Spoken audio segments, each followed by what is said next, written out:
Bueno, y hoy, para recibir a mi amigo Santiago Kovadlov, hemos decidido adelantar 20 y pico de días la primavera, el inicio de la primavera. Así te recibo, Santiago Kovadlov. Pero qué en un día de amabilidad, sol. ¿no? Qué amabilidad. Te agradezco muchísimo esta operación cosmológica que solo No vos fue sos fácil, capaz de no llevar fue a fácil. cabo.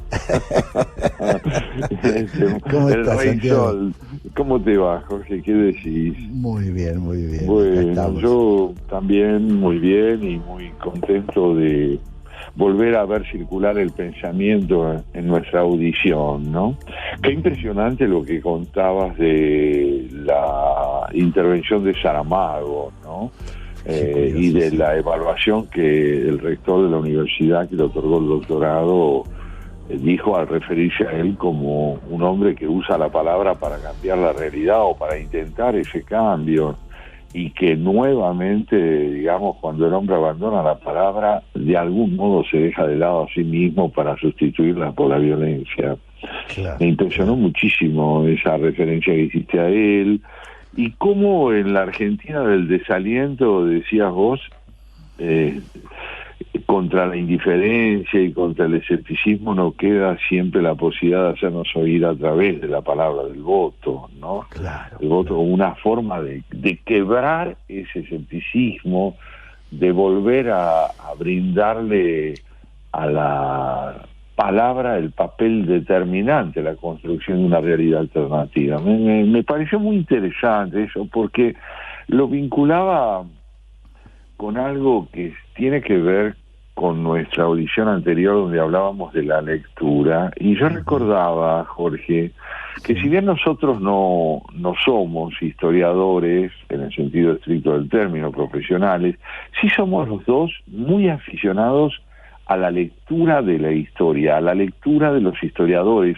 porque vemos en ese género, si podemos llamarlo así, en ese arte de escribir historia, algo que nos cautiva tanto como puede serlo la misma ficción. Y a la luz de eso, pensaba, y te invito a que lo hagamos juntos, que no estaría mal que hoy exploráramos las razones de esa atracción por la lectura de la historiografía, sobre la forma en que ella incide sobre nosotros, si es un arte, si es una ciencia, qué significa la historia en manos de los ideólogos, qué significa una lectura abierta o la resignificación incesante de los hechos como pueden llevarla a cabo el revisionismo histórico o la historia contrafáctica. ¿Qué es esto de escribir historia? ¿Un interés que se agota en la pasión por el pasado? Bueno, mi propia experiencia como lector, que también, como ha sido toda la vida, y supongo que a vos también te ha pasado, uno va cambiando, va modificando, porque la experiencia, la acumulación de lecturas va convirtiendo a la persona en varios lectores a lo largo de la vida. Esta es mi sensación, ¿no? Va convirtiendo. Entonces, me parece que muy interesante lo que vos sugerís. Yo leo mucho historia con el afán de tratar de entender, bueno, de tratar de, por un lado, entender el presente, tratar de entender de dónde, primero, cuando uno comprueba que en la historia las cosas que uno está viendo han sucedido, aunque a la vez observa una pequeña subidita de escalones de progreso que uno no podría negar. Me parece que la observación sobre la historia nos da esto, ¿no? Nos da una mayor sabiduría para afrontar el propio presente. Yo estoy leyendo mucho y me gusta muchísimo leer biografías, ¿no? Me gusta muchísimo leer biografías. Estoy de acuerdo. Me parece que, bueno, uno ahí, por eso nos ha fascinado tanto a vos como a mí, Stefan Zweig, que ha hecho de la biografía literaria un género extraordinario, ¿no? Así es. que te permite conocer a los personajes a la vez de disfrutar de una lectura sin igual, ¿no? Claro, porque precisamente esa capacidad que los buenos historiadores tienen de infundirle a ese pasado que parece distante una carnadura que los convierte en contemporáneos nuestros, en seres a los que podemos interrogar y a los que podemos escuchar, no solo por el arte estrictamente literario, sino por un pensamiento que es capaz de llevar a cabo esto que vos decís, el enlace entre el pasado y el presente. Yo recuerdo una enseñanza muy hermosa de José Luis Romero, gran historiador argentino que fue maestro mío en la universidad. Él decía siempre que el interés primordial que uno siente por el pasado proviene de las preguntas que tiene sobre el presente. Es decir, que a medida que te interrogás sobre el presente, encontrás en el pasado la posibilidad de advertir no solo la génesis de acontecimientos que hoy tienen lugar, sino también la, yo diría, insistencia con que los problemas estructurales de la humanidad se van manifestando a través de circunstancias distintas. Porque hay una cierta, yo diría, tenacidad, ¿no?, en los problemas que los hombres generan, padecen y tratan de modificar a lo largo del tiempo, que hace con que de pronto, leyendo, por ejemplo, un relato como el que puede elaborar un historiador del pasado, como puede ser Tito Livio, o sí, una página que puedas leer de Maquiavelo, descubras problemas que estructuralmente son los que vive nuestro tiempo también, claro, ¿no? Claro. Bueno, y a veces es asombroso observar que hay muchas cosas que parecería que la historia no enseña, parecería que la historia no necesariamente da aprendizaje. ¿Vos cómo lo ves eso? Porque es controversial lo que estoy diciendo, ¿no? Así es. Uno da la impresión que hay a lo largo de la historia repeticiones que nosotros, quizás los que vivimos la posguerra, siempre tomo la generación, lo que fue la generación nuestra, la generación de la posguerra y de la Guerra Fría, digamos, tuvimos la idea de que, por lo menos yo, se había instalado la idea de que el progreso es continuo. Y cuando volvés a la historia decís, ay, ¿cómo puede ser que nosotros repitamos cosas que la Revolución Francesa produjo, o repitamos, bueno, hechos trágicos como los producidos durante la Revolución de octubre del 17 en Rusia, cómo el ser humano tarda tanto y da la impresión que uno aprende. Yo creo que es muy interesante esto que planteas, porque los primeros grandes historiadores, sí, los griegos, sin duda alguna, concibieron la historia como un repertorio de enseñanzas capaces de aleccionar para rehuir la repetición. Es decir, concibieron al hombre como un ser que era capaz de modificarse y sustituir la repetición por la innovación. Y lo cierto es que hay órdenes fundamentales de la vida que prueban la vigencia de constantes en la conducta humana, que la historia de cada siglo, cuando es escrita por quienes tienen talento para hacerlo, prueban un parentesco que excede el campo de la innovación, de manera que el progreso no necesariamente es lineal, ni necesariamente deja atrás el pasado.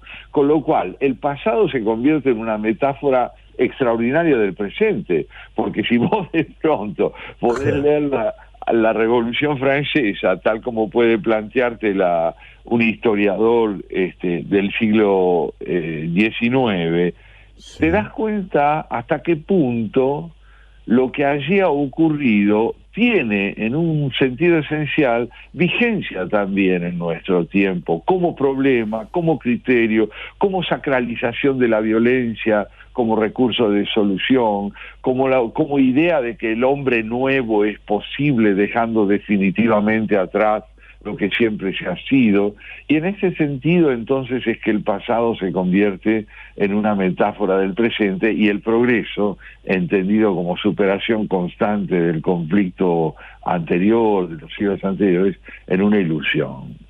Claro. Ahora estoy leyendo una biografía de Mussolini.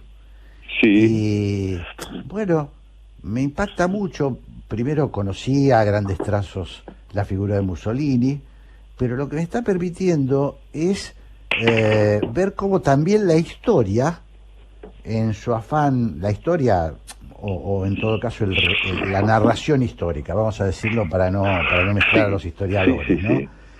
La narración histórica y también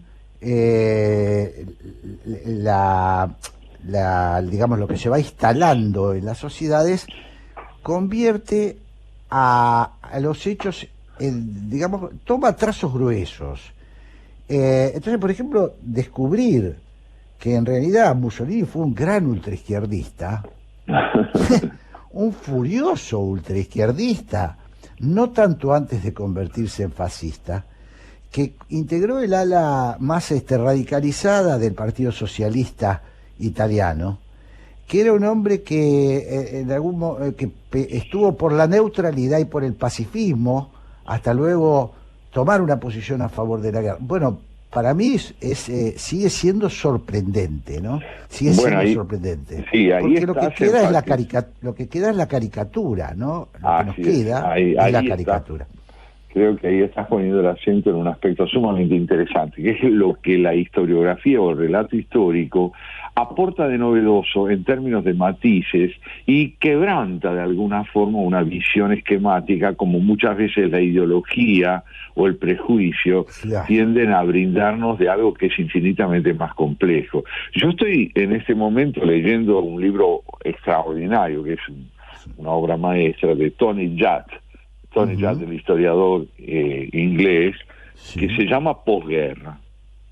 Entonces, él analiza la configuración de Europa Occidental después del año 45. Fue una de las grandes obras de él ya falleció incluso joven todavía, donde él va mostrando hasta qué punto la lectura que desde la posguerra puede hacerse del pasado de los países europeos demuestra matices del colaboracionismo con los nazis por parte de naciones que vos hubieras dicho que jamás lo habrían hecho. Claro. Por ejemplo, corrientes dentro de países como Holanda o Noruega que brindaron un apoyo notable a los nazis, ¿no? Sectores de esa sociedad que fueron capaces de ver en el nazismo una alternativa para sus propios países.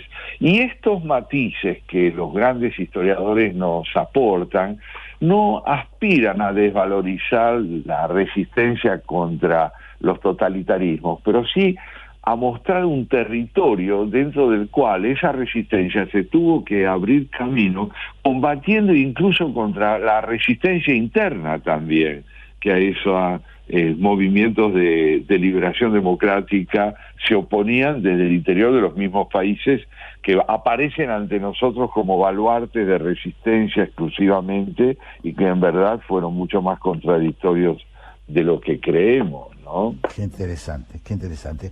Si te parece, escuchamos un tema y retomamos esta idea porque me parece muy importante, ¿no? Muy importante de comprender para el presente, ¿no? Claro, y comprender que la historia, la historiografía puede ser tan apasionante como cualquier otra forma de narración que a veces se privilegia como la ficción y en realidad no es así. Los géneros demandan sensibilidades distintas, uno se abre según esa sensibilidad, pero no hay que subestimar a quien no hace ficción por creer que está fuera de la capacidad expresiva y de la capacidad de brindarnos una experiencia de lo real, ¿no? Tal cual, tal cual. Bueno, vamos a escuchar un temita, ¿Cómo Santiago? no? Y tomemos algo.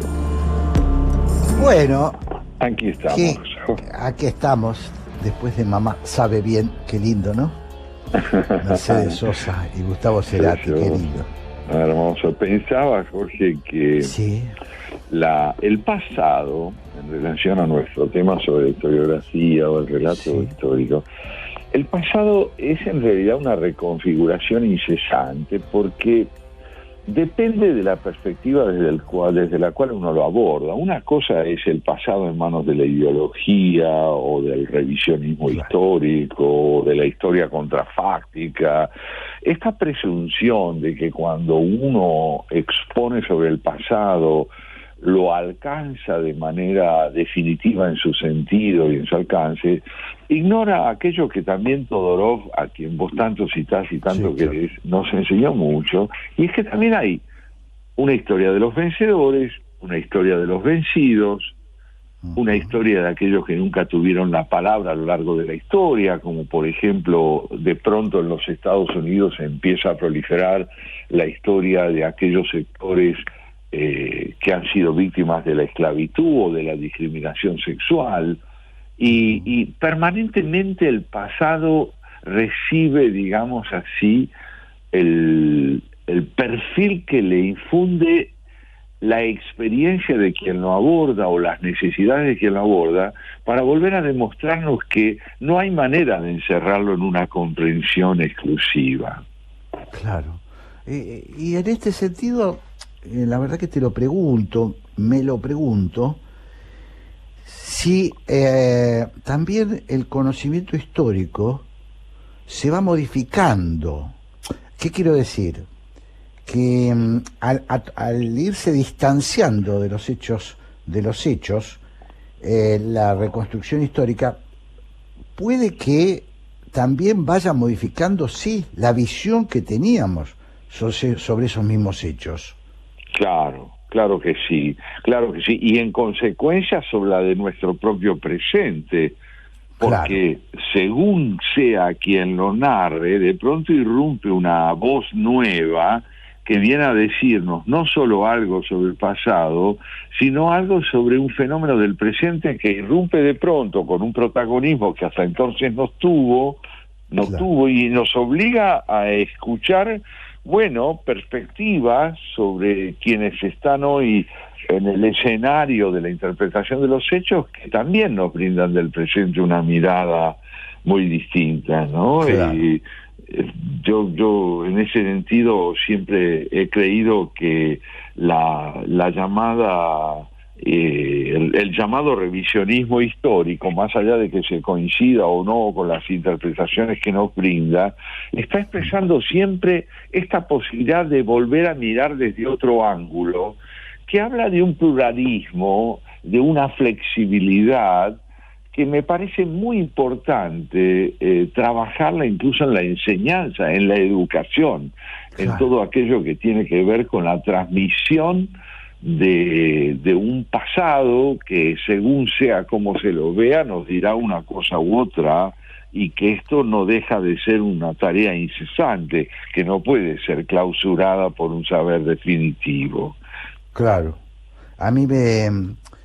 Yo me formé en una escuela, en una época, en una escuela, hablo de la escuela pública, que me dio muchísimas cosas, pero también tengo el recuerdo de que el enciclopedismo, esa cosa que se resumía de manera bastante arbitraria en los manuales, los manuales, nosotros teníamos un manual. El manual Estrada. El manual, o el manual del alumno bonaerense, o el manual Capelú, venían... Sí. Me pregunto que quizás la intención era abrirte, digamos, la ventanita para la curiosidad, pero a la vez era tremendamente cerrada, cegada la visión de la historia que se nos daba, ¿no? Claro, porque era doctrinaria, ¿no es cierto? Claro. Era doctrinaria, tiene una finalidad catequética, Claro. Era hacer de nosotros subordinados de esa interpretación.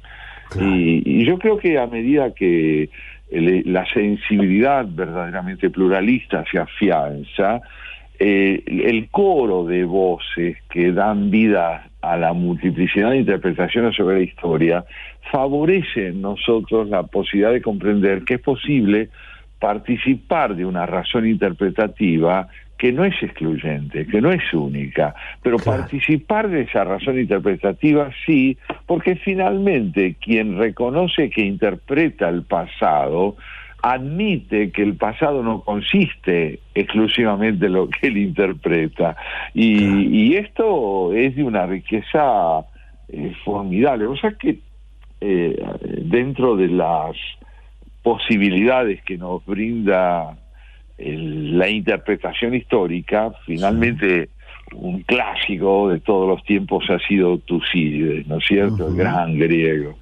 Y se me ocurrió traerte hoy como un regalo para nosotros, para los oyentes, un texto en prosa, y justamente un texto de Tucídides que forma parte de su Guerra del Peloponeso, de la descripción que le ha hecho de la Guerra del Peloponeso. ¿Y qué es ese texto que tanto nos dice, a mi modo de ver, sobre el presente como sobre el pasado?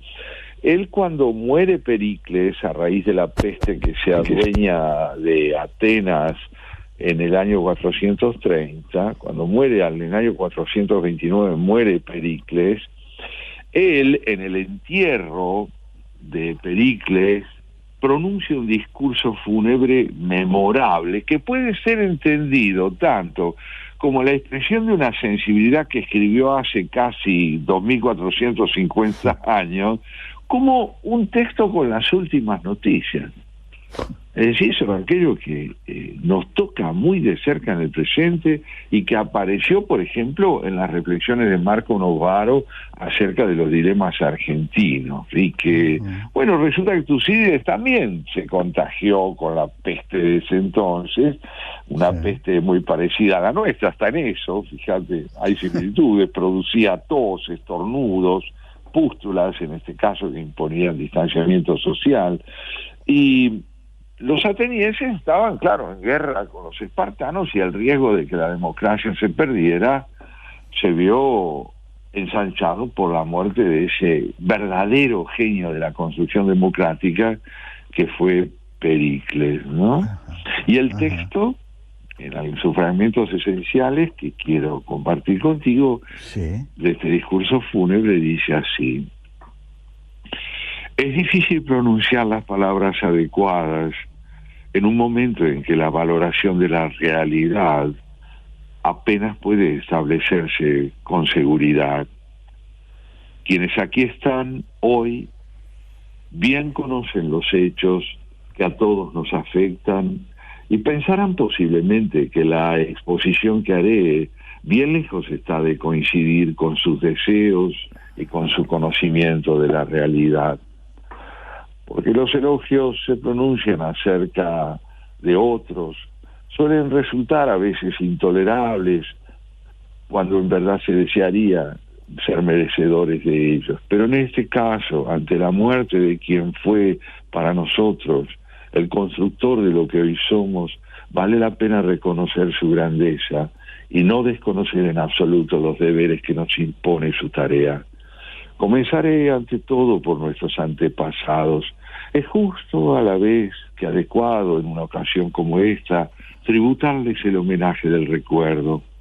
Ellos habitaron siempre esta tierra y en el sucederse de las generaciones nos han transmitido libre hasta nuestros días, gracias a su valor, toda la importancia de lo que hoy somos y que debemos preservar. Y si ellos son dignos de elogio, todavía lo son más nuestros padres, pues el legado que habían recibido consiguieron añadirle no sin esfuerzo el imperio que poseemos, dejándonos así a nuestra generación una herencia incrementada que es también una tarea.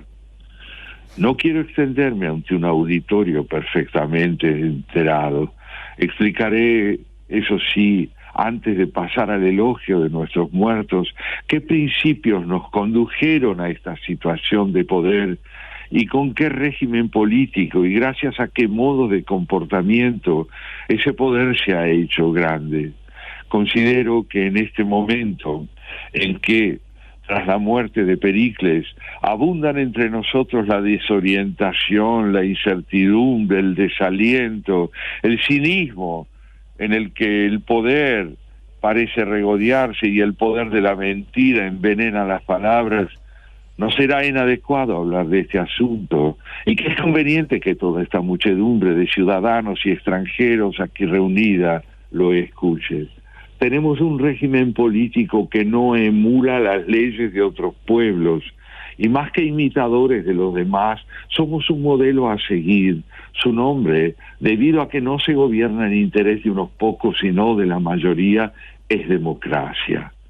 En lo que concierne a los asuntos privados, la igualdad, conforme a nuestras leyes, alcanza a todo el mundo, mientras que en la elección de los cargos públicos no anteponemos las razones de clase al mérito personal, conforme al prestigio de que goza cada ciudadano en su actividad.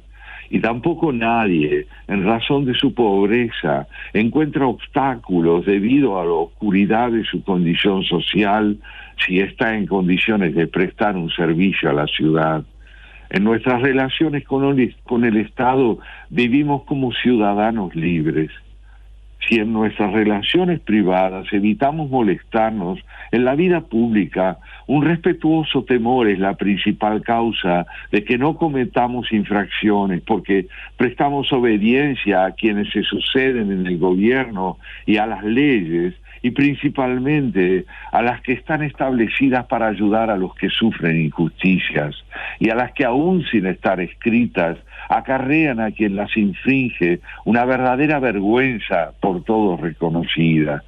Y gracias a la importancia de nuestra ciudad, todo tipo de productos de toda la tierra son importados, con lo que el disfrute con que gozamos de nuestros propios productos no nos resulta más familiar que el obtenido por el intercambio con otros pueblos. Estamos abiertos a toda la tierra, y toda la tierra tiene lugar en Atenas. Amamos la belleza con sencillez y el saber sin relajación. Nos servimos de la riqueza como oportunidad para promover el bien público y no para vanagloria o enriquecimiento ilícito de nadie. Entre nosotros no es motivo de vergüenza para nadie reconocer su pobreza, sino que lo es más bien no hacer nada para evitar o delinquir para dejarla atrás. Las mismas personas pueden dedicarse a la vez tanto a los asuntos particulares como a los públicos, y gente que se dedica a diferentes actividades tiene suficiente criterio con respecto a los asuntos públicos, porque han comprendido que nuestra vida privada y nuestra vida pública, sin ser lo mismo, están íntimamente relacionadas.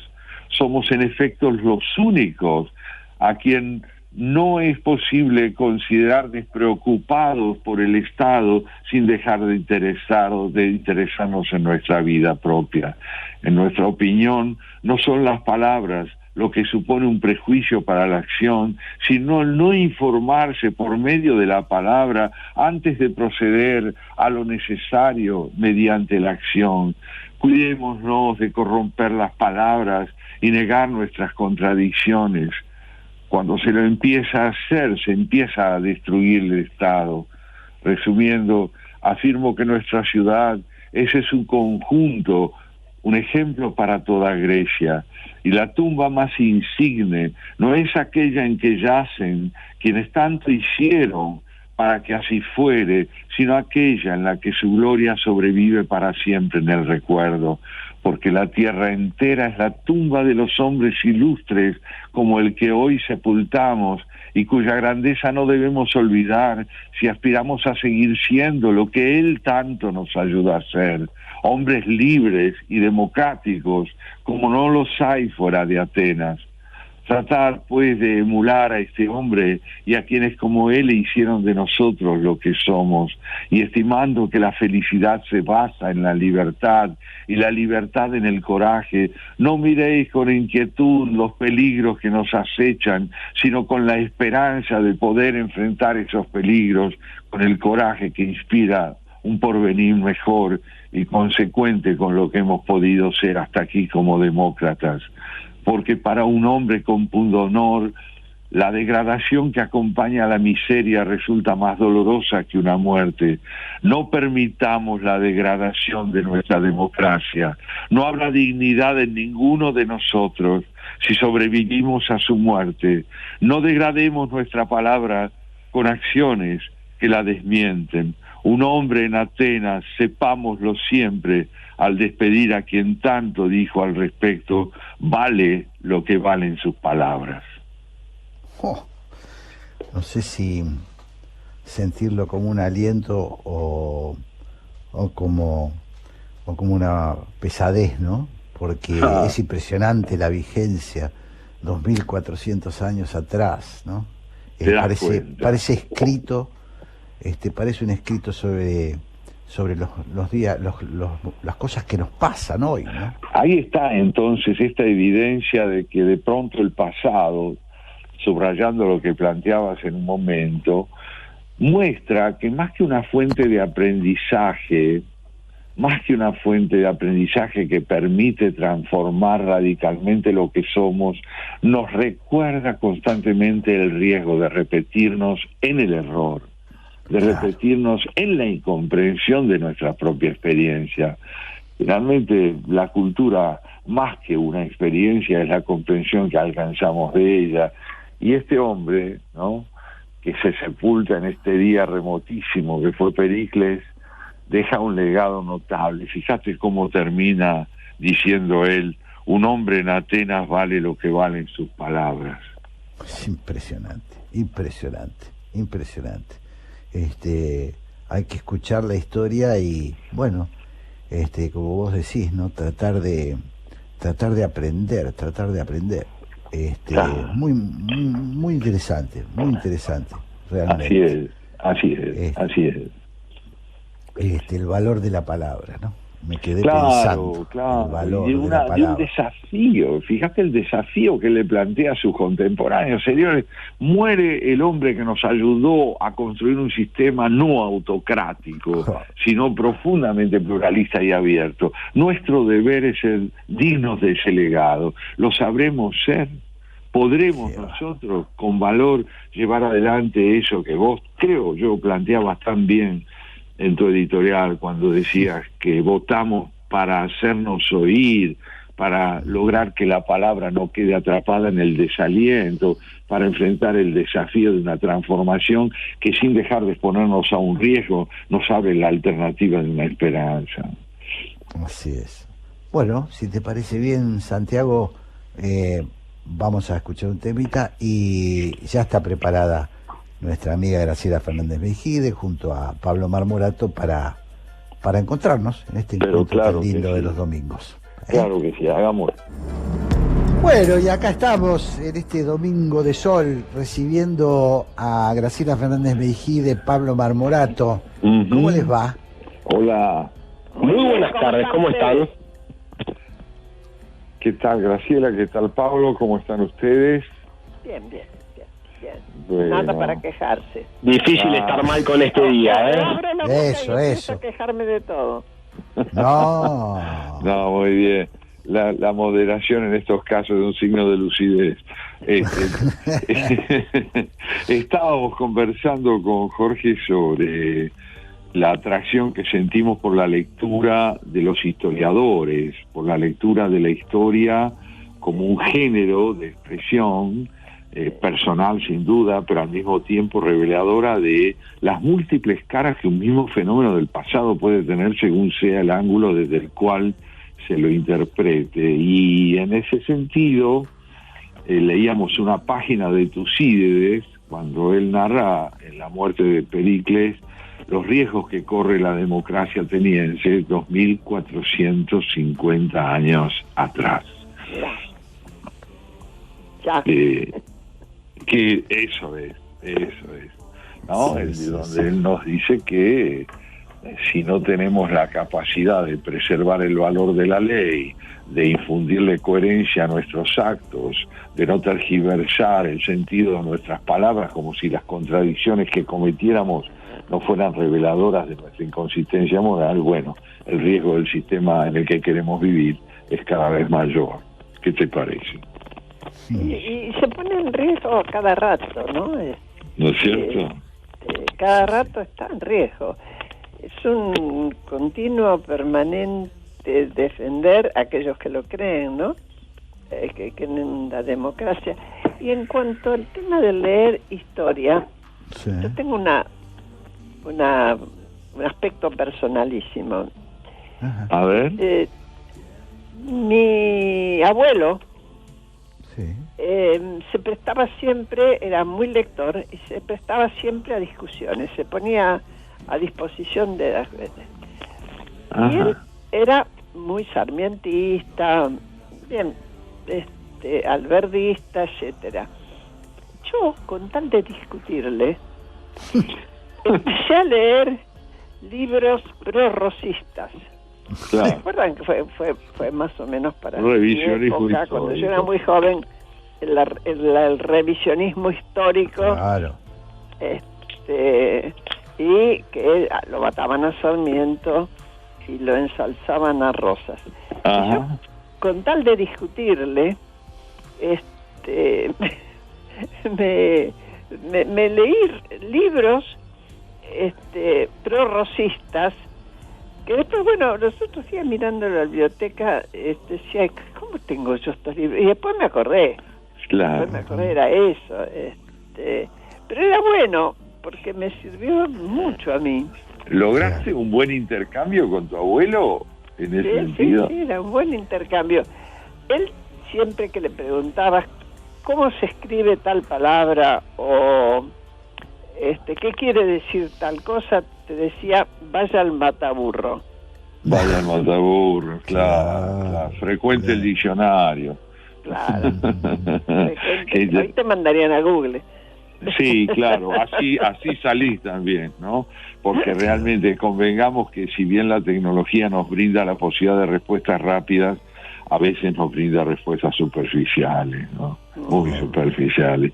Los matices de un término, los sinónimos, los antónimos, todo aquello que de alguna manera enriquece tanto la comprensión de una lengua, no necesariamente la tecnología hasta hoy por lo menos nos brinda la posibilidad de deleitarnos como nos podemos deleitar con un buen diccionario entre las manos, ¿no? Ah, claro. Estaba incluso pensando en la propia tecnología tenés distintos diccionarios y algunos muy buenos, ¿no? Sí, claro. Muy buenos, sí. Estaba pensando lo que decías, Graciela, que en realidad la pelea, la confrontación entre revisionistas, particularmente entre rosistas y sarmientistas, uno lo mira ahora a la distancia, fue en los años 60, 70, una pelea que en muchos casos terminó con violencia. Antes, Antes, claro, la época de Perón, por supuesto. Pero yo tengo recuerdo de... Bueno, parece un absurdo estar peleándose por una visión histórica. La cosa es discutir, intercambiar, pero se llegó hasta la violencia por un posicionamiento frente a la historia, ¿no? Sí. Ahí el grupo Tacuara, claro, te iba y fajaba a los del Colegio Sarmiento. Tal cual. Sí, así es. Bueno, hay hechos, sí, de posiciones históricas diferentes, que en realidad eran, qué sé yo, que eran ya a esta altura. Pero vos sabés que en este momento, y hoy voy a hablar de eso después, espero, con uno de los invitados, en este momento, con el kirchnerismo brotado, desde hace ya unos años, también hay una observación al interior de la academia que hasta se habla de lo que se llama la cancelación. Claro. Sí. Claro. Eso de que no te publiquen o te dejen de hablar o hasta dejes de ascender en algún lugar de la academia por tener posiciones diferentes de lo que hoy predomina, ¿no? Sí. Y por ejemplo, a mí me han dicho negacionista, con todas las letras. Qué notable, ¿no? Y el argumento en que respaldaban esa afirmación de que vos eras negacionista, ¿cuál era? Que yo sostengo que el número de desaparecidos, yo no me animaría nunca a decir un número cerrado, pero que no es 30.000. Claro, claro. Como por lo demás recientemente también lo declaró un exguerrillero, ¿no? Que dijo que ese número fue una invención. Pero ahí está, ¿no es cierto?, la idea de que el pasado es materia o de manipulación o de comprensión. La ideología generalmente deja poco margen para que lo complejo sobreviva en la interpretación, para que realmente la complejidad tenga lugar. Prefieren las simplificaciones que son, al ser tan profundamente ideológicas, muestran una inflexibilidad que termina en la violencia que ustedes describían, ¿no? Claro. Está claro. Ahora la cancelación da un paso más, ¿no? Sí. Porque la cancelación es directamente eliminar a figuras del pasado que no nos gustan. Sí, Ese es un grado de, yo diría, de brutalidad extrema. Sí. Eliminemos a Sarmiento, digo que estoy diciendo una barbaridad, ¿no? Sí. O eliminemos a Rosas, digamos, ¿no? De nuestra historia. Sí, si fuera esa la opción. Pero te digo que dentro de la academia, que yo conozco académicos jóvenes, sí, que realmente están preocupados por su propio trabajo. Claro. Tienen que tener mucho coraje a veces decir o escribir algunos artículos porque los descalifican o los corren. Qué notable, ¿no? Qué notable. Sí, esa disputa feroz por la certeza y no por la verdad. Así es. Bueno, querida Graciela, querido Pablo, que esperemos que tengan un lindo programa. Son las 14 y yo siempre tengo esta ingrata tarea de recordarles qué hora es. Sí, vos tenés esa tarea, ¿qué vas a hacer? Está bien. Y bueno, yo quería ser preceptor de jovencito.